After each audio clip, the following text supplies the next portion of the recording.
आमदार रईस शेख यांनी पक्षाकडे आता आपला राजीनामा सोपवलेला आहे।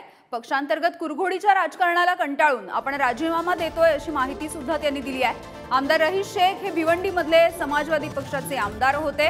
राजीनाम्याची माहिती मिळाल्याच्या नंतर रईस शेख यांच्या कार्यालयाच्या बाहेर शेकडो महिला एकत्र जमलेल्या दिसतात। मोनिश गायकवाड आमचे प्रतिनिधी आपल्या सोबत जोडले गेलेले आहेत। काय अधिकची माहिती आहे? रईस शेख यांनी आता राजीनामा दिलेला आहे, पक्षांतर्गत कुरघोडी असं त्यांनी म्हटलंय, नेमकं काय घडतंय? यामध्ये नक्कीच एका पोस्टद्वारे रईस शेख यांनी आपला राजीनामा दिल्याची माहिती मिळाली। त्या माध्यमातून समाज माध्यमांवर ही बातमी पसरल्यानंतर भिवंडीतील अनेक कार्यकर्ते व त्यांचा चाहता वर्ग मोठ्या प्रमाणात असल्याने या सर्व कार्यकर्त्यांनी त्यांच्या कार्यालयासमोर आंदोलन केलंय आणि त्यांचं ऑफिस सुद्धा आज बंद आहे। अजूनही त्यांच्याशी कुठल्याही प्रकारचा संपर्क झालेला नाही।